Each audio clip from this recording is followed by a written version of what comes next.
Welcome to The Voice of Retail. I'm your host, Michael LeBlanc. This podcast is brought to you in conjunction with Retail Council of Canada. For business leaders and marketers from around the world, author and Bain fellow Fred Reichheld is a household name. Even the Economist named him the high priest of customer loyalty. Today, I'm thrilled to sit down with the inventor of the Net Promoter System to peel back the layers of his new NPS 3.0 and this new era of customer loyalty in the post-COVID world. We talk about what 80% of marketers are getting wrong with the big NPS, earned growth, and delve into his latest book, Winning on Purpose. Earned growth came out of my gray matter somehow during the last year, right. Just like Net Promoter did 20 years earlier. I think of them as completely complementary statistics and reinforcing. But what I didn't realize is how much you had to, if you're going to hold people accountable, you're going to link it to the bonuses, you must have an accounting metric that is auditable and people know that if you cheat, you get in trouble. Whereas with survey scores, it's fine. Please give me a 10. I sure would appreciate a top score. Yeah. Let's listen in now. Well, welcome to the Voice of Retail podcast, Fred. How are you doing this morning? Nice to be here. Thank you. Your book jacket lists you either Cape Cod or Miami. It's mid-November. I got to think Miami, but you tell me, where am I reaching you this morning? No, family Thanksgivings are always in Cape Cod. Ah, right. I forgot. See, our Thanksgiving, I'm in Toronto, so our Thanksgiving is just a memory long ago. I forgot it's Thanksgiving weekend. Right. Fred, you're certainly a household name for marketers and customer loyalty-focused listeners. But for those perhaps less familiar, tell us about yourself, your background, how you spend your time, and your long connection to Bain & Co. Well, I joined Bain right out of school in 1977 and have been there ever since. The big change there, about 25 years ago or so, I switched to a half-time role as a Bain Fellow and have been able to be on public company boards as a result, do outside projects, and try and advance the Net Promoter business movement in creative ways. But at Bain, the halftime, I continue to write, do research. I support teams at Bain who are working with clients where Net Promoter is really at the center of their challenge, and increasingly not little NPS, not the technical system. It's more the big NPS, the philosophy of leadership and the underlying economics that makes that a rational approach to business. Right on. All right. Well, let's talk about, should we say, this invention, the Net Promoter Score. So give us a bit of the origin story. It's gone through a few iterations. As you say, there's a technical component, that is a calculation, but it is a much broader, it's really a philosophy. And many of my listeners would use it. They might have it even in their bonus structure. They may not know where it came from or how its origin story. And tell us how that came about and just explain what NPS is, even for those who may or may not understand or know about it. Sure. Many years ago, I began to recognize how special companies were who were earning the loyalty of their customers and their employees. They generated unusually attractive economics. They were resilient to recessions and black swan events. And they're just special places. They're communities where you want to work, you want to buy, you want to be an investor, you want your kids to work there. But we didn't have a metric that made this distinguished set of communities obvious. But I like behavior. I'm not a big fan of surveys. This will sound odd to people giving company Net Promoter surveys. But I don't trust surveys. Surveys, if you're in a good mood, you give a 10. If you're grumpy, well, am I rating that individual I just dealt with, or am I rating that whole set of experiences? And Germans are tougher graders than people from Latin America. You get it's a soft thing. I like behaviors. You can observe them. It's a science. So I focused on retention rates for many years, and retention it's at the center of probably the underappreciated economic power of loyalty. But over time, I came to see that retention is just not enough. It's too late. When somebody defects, it's often too late to fix it. Yeah. So we needed a forward-looking metric. And I finally said, well, if it has to be a survey, it's going to be the shortest survey ever invented. It's going to be one question and then one follow-up. So how likely you'd recommend to a friend, we figured out was the best question in 99% of the cases. Not all, but but almost all. And the follow-up is just an open text. I'm not going to lead the witness with all sorts of structured data to make it easy to analyze. I'm going to ask them in their words, why do you feel that way? And how can we serve you better? And that basic idea I saw work beautifully at Enterprise Rent-A-Car. And I decided I think the world would be better off with this approach. And that's the origin of Net Promoter. The reason for the would recommend question, because it was the best predictor of future behaviors that drive economics. Repeat buying, higher share of wallet, referring to friends, all these behaviors that are the real drivers of economic success. Well, they are best predicted by someone's willingness to recommend. And I'm curious, how many sentences or ideas were up on that whiteboard before you landed on? I mean, it sounds so simple and obvious now, but I'm sure the path was a little squiggly. How many ideas? Dozens. I'm sure, right? Yeah. Everyone is even. This company is worthy of my loyalty. This is my favorite brand. I love this brand. Satisfaction. I knew satisfaction was wrong, but I tested it anyways because satisfaction, it's just not special. It means you've done enough. And the whole idea behind big NPS is that you're doing more than enough. You're being remarkable. Right. You're leaving tons of money and value on the table because you love your customer. And customers recognize that. That's what starts the special flywheel going of customers coming back for more and bringing their friends and giving useful, constructive feedback. That's at the core of big NPS. Even more so, I suppose, than would you shop here again? Because that is freighted with, I'll shop here again because it's right around the corner. I mean, there's a lot of things that could be going on to shop. Habits. Again, right? It's good. You want to get people into good habits, but no, that's not the highest standard. A lot of people are lazy. And things change. And, I chose that bank 20 years ago, and I'm still there because, for heaven's sakes, I don't want to go through the administrative bureaucracy of changing all my bill to addresses.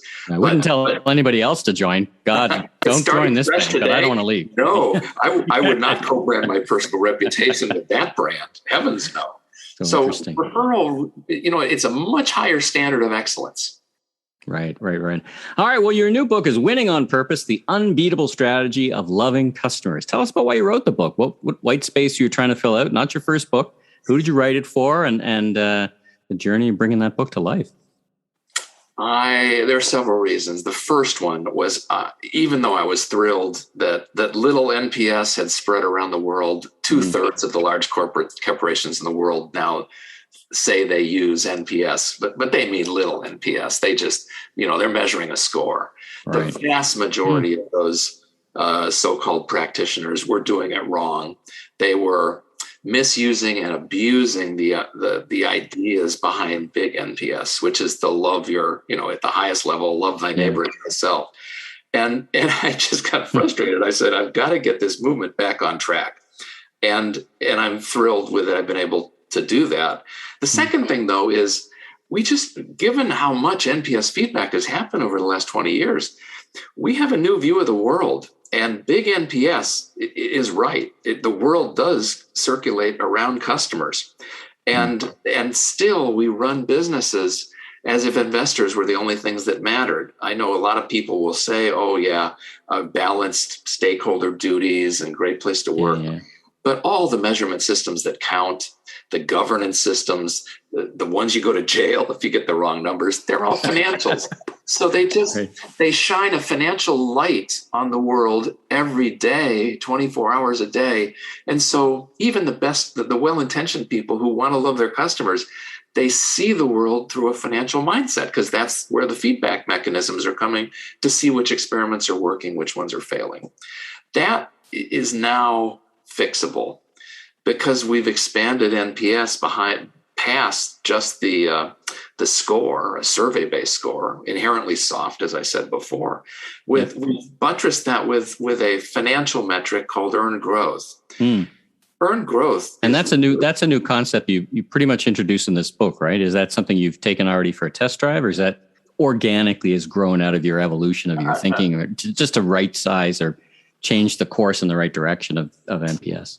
Earned growth he came out of my gray matter somehow during the last year, right. Just like Net Promoter did. 20 years earlier. I think of them as completely complementary statistics and reinforcing. But what I didn't realize is how much you had to, if you're going to hold people accountable, you're going to link it to the bonuses.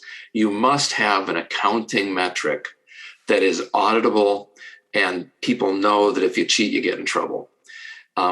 Whereas with survey scores, it's fine. Please give me a 10. I sure would appreciate a top score. Yeah. What's wrong with that? Well, it's fraud if you're doing that with accounting numbers. Yeah. And the accounting numbers, we figured out one that works. Actually, I didn't figure it out. I saw it in a bank called First Republic. They measure the percentage of their growth in revenues that comes from their existing customers coming back for buying more stuff, increasing balances, and the referrals of their friends. And they track those things. And for instance, First Republic reports to their investors that almost 90% of their loan growth is earned it's earned because it comes from existing customers expanding and referring their friends. And I saw that metric and I said, that is exactly what we need to reinforce and buttress the net promoter revolution. And yes, we've test driven it in a few places, but First Republic has been test driving it for years, and it works quite well. Thank you. I mean, in the book, you articulate a few concerns. I mean, on a big concern, capital C, so to speak, you're concerned about capitalism, that capitalism has somehow gone awry. I mean, this starts, I think it feels like, as I read through the book, that it bubbles up from your concerns about, 80% of people you argue aren't even using the NPS or the philosophy correctly. So what's your concern about capitalism? Is it systematic? Is it just an evolution? And what went wrong? How have we gone off course here? Yeah, I think it's wrong at a number of levels, but at the highest level, I think most people misunderstand what drives capitalism's success and how it needs to change. In the old days, financial capitalism worked just fine. We had a philosophy. I think Milton Friedman laid it out pretty nicely. But Adam Smith, long before, the invisible hand would, if you act in your own selfish interest, then you'll be allocating resources correctly and the world's better off. It doesn't work anymore. The companies who succeed do not do the things that are legal but maximize profits. They do things that are legal that love their customers. And sustainably, of course. It has to be an economic sustainable engine. But man, once you kickstart this flywheel of customers loving you and coming back for more and bringing their friends, there's not much that can get in the way of profitable, sustainable growth. I have to think, as you call out many examples. It's a great read. Amazon. When I think of flywheel, I think of Amazon and everything from Prime. I mean, that was a big igniter. But really, you talk about them being just relentlessly focused on. I mean, it's their number one guiding North Star, right? Is customer satisfaction and how they think about their customers. It seems to have led to some pretty impressive financial outcomes. Yeah.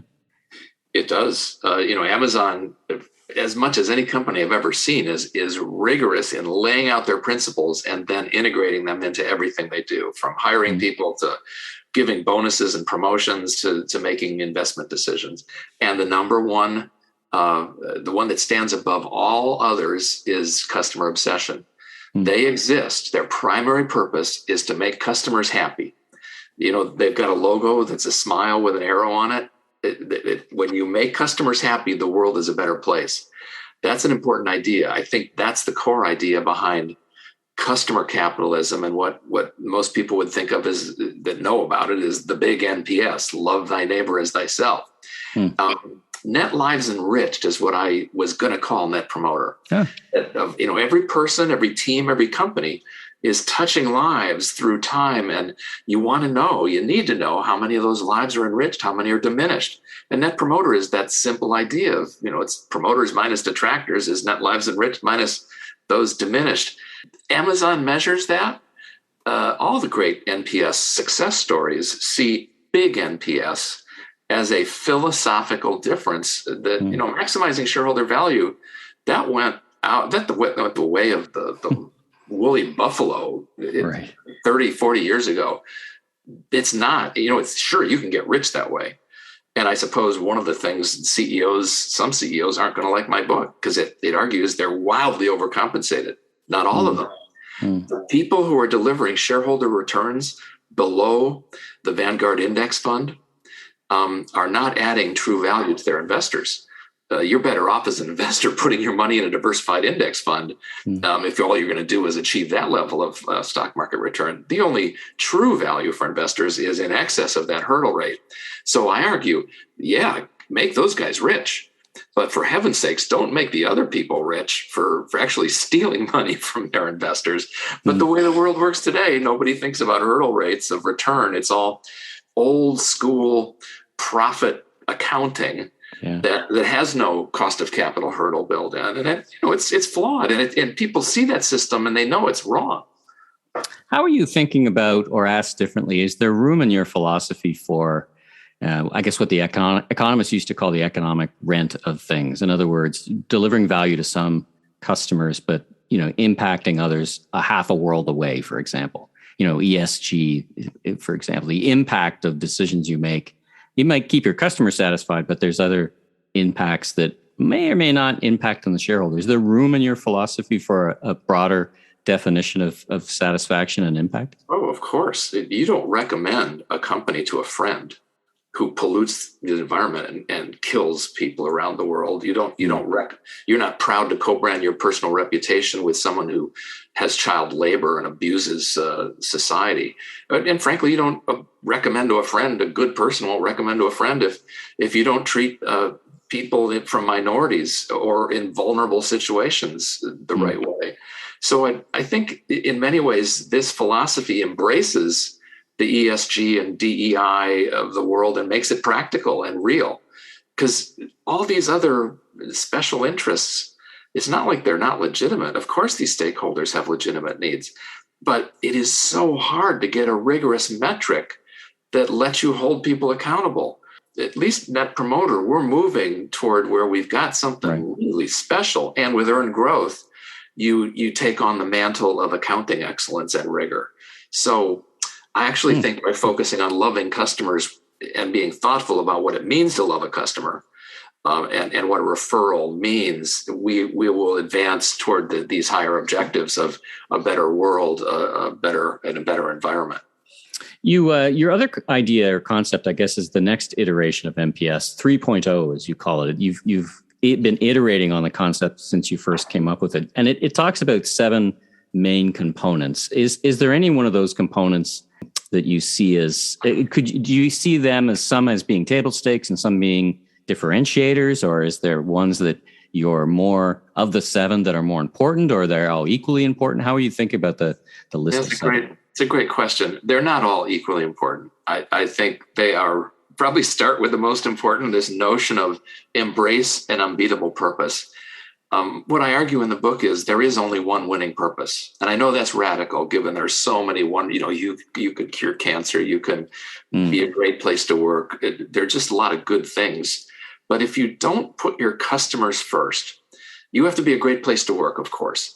But if you put your employees first, that really doesn't lead to great customer outcomes, because there's a lot of things that make employees happy that, or at least they think make them happy, that don't have anything to do with great customer outcomes. Customers have to come first. And a leader's job, though, is to inspire their teams, their employees, to embrace that mission of service to others, and then achieve such high levels of remarkable outcomes, because that standing ovation from your customer is what makes a truly great job. It doesn't go the other way. And I think so. It's redefining the job of a leader and the primary purpose of the company. And then I suppose this, feedback flows are in this. One of the Net Promoter 3.0 rules is NPS caliber feedback. Most people haven't thought through what that means. It's not just sending a survey. You have to be thinking, could I expect people to speak the truth? If I'm a dentist and I'm sending out surveys to the person I'm going to be drilling next week, can I really, without anonymity, or, I want feedback as a leader, and how likely you'd recommend your team leader as a person to work for? How likely is it you could get honest, candid feedback? So you got to be very thoughtful about when to ask, how to ask, what degree of anonymity is appropriate. Now, but those are the technical side. I get back to the core purpose is to make Martin Luther King Jr. said, everybody can be great because everybody can serve. I think he was mostly right, but he should have gone a little further. Most people can do remarkable things for their neighbor. And it's that standard of greatness, of excellence that I think makes life worth living, and is the energy behind all good communities. You mentioned earlier a great NPS philosophy just helps getting through black swan events. Well, I think we've just had, or are hopefully close to the end of a pretty big black swan event, the COVID era. With your focus on understanding customers and customer satisfaction, I'm trying to sort out for the listeners customer behaviors that have changed just to accommodate for the unusual circumstances versus ones that have changed forever. You also talked about customer habits, right? So any observations from your perspective? I mean, you're very thoughtful in terms of understanding customers of the longer term impact of the COVID era. Yeah, I think COVID has made both customers and employees rethink their priorities. Any near death, I'm a cancer survivor. 5 years ago, when I didn't know how long, I'm still at risk, but it's a lot lower risk than it was 5 years ago. That is the real thing that kicked off. Why did I write the book? Well, it's because I didn't know how many days I had left, and I had ideas that I really wanted to communicate. I think everybody in COVID had a little bit of that. It wasn't as bad as a cancer diagnosis, but you recognize you're not going to live forever. And you can think about, what do I want to get accomplished while I have those finite days on earth? And that leads toward a deeper understanding of what you care about as an employee, what you care about as a customer. And I think employers, leaders need to listen to that and serve it and foster it, because it's the right point of view for living a good life. Yeah, right. And I think those who are finding ways to help their employees lead more meaningful existences and workloads that make it possible to have family balance, they're going to get appreciated. I think more than in the pre-COVID area. And I think those who are using digital tools to keep their employees and their customers safe and to make it possible to live a full life in this riskier world, they're going to get rewarded. They are being rewarded, whether it's Warby Parker and Peloton. The Peloton stock just went down a bunch, but and I think there's they probably got overvalued in the heat of the investment community who see the world purely through financial mindset. They were just looking at the math of the growth in revenues. I am looking at Peloton at what their earned growth rate is and what their net promoter score is, and I see a very special company there. And so on and on. We haven't talked about, I invest in the companies with the highest net promoter score. Not self-reported scores. This is Bain NPS Prism rigor. Right. But once I see someone who's got a really substantially higher NPS score, that means they love their customers better. Their customers are feeling the love, and they've got this flywheel going of customers coming back for more, bringing their friends. That has been undervalued by the market. So just as evidence, I lay out in the book, I invested in all the companies who were the NPS leaders in my previous book, NPS, or the Ultimate Question 2.0. My stock returns have tripled the market over that 10 years. Some pretty big hitters in that list. Amazon, Apple, Costco, Discover, First Republic, you mentioned, right? Those some pretty big hitters. So and Amazon was being criticized the same way that Peloton is back then. Remember, eBay was a bigger company, triple the size of Amazon. Sure. It's overpriced. It's all pie in the sky. But they had a killer net promoter outcome. And I saw the principles that Bezos believed in with customers at number one. And I said, I'll take that bet. And not all these bets pay off, but I continue to put money in those firms who come out as the best. I'm on the board of a company called First Service, Canadian-based. In fact, my grandfather Reichheld grew up in Canada. For any of your listeners, well, I actually an alumni of mine is actually the new president down south. So yeah, I know First Service as it just coincidentally happens. Great, because they do service around for buildings, right? For tenant buildings. Yeah, exactly. Hashtag first serve others. You sort of get an idea that they get where the primary purpose is to enrich the lives of others. Their shareholder return over the past 25 years, of all the public companies that existed 25 years ago, with at least 100 million in sales, there are 2,800 of them. They are number 8 out of 2,800 Their shareholder return is eye-popping. And people don't realize it because the financial mindset of the investment community just is always looking for the next exciting financial thing. The next story stock. Yes. It's an interesting bifurcation. You're a story stock or you're a performance stock. Peloton, I think, got caught up in a bit of the story. We're a great story, but underlying it is something real.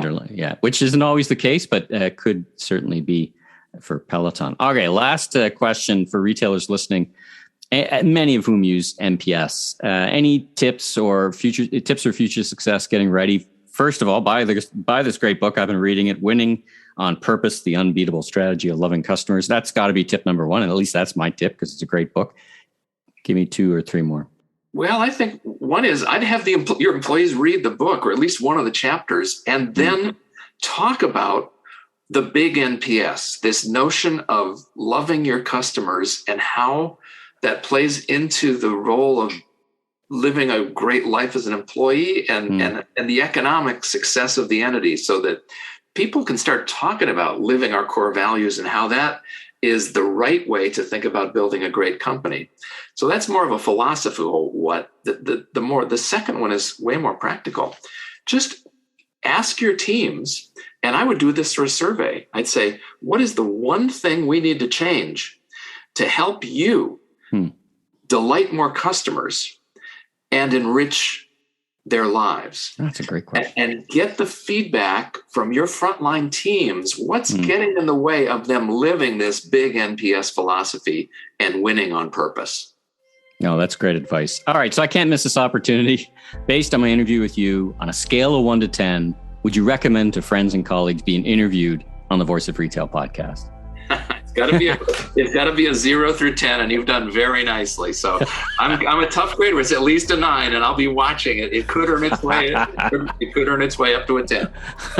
All right, good enough. Well, listen, Fred, thanks so much for joining me on the Voice of Retail. I wish you continued success in your writing and continued good health on that journey and time with your family over Thanksgiving. And once again, thanks for joining me on the Voice of Retail podcast. My pleasure. Thank you. Thanks for tuning in to today's episode of The Voice of Retail. Be sure and follow the podcast on Apple, Spotify, or wherever you enjoy podcasts so you don't miss out on the latest episodes, industry news, and insights. If you enjoyed this episode, please consider leaving a rating review, as it really helps us grow so that we continue to get amazing guests onto the show. I'm your host, Michael LeBlanc, president of Emmy LeBlanc Company, Inc., and if you're looking for more content or want to chat, follow me on LinkedIn or visit my website at emmyleblanc.co. Until next time, stay safe. Have a great week.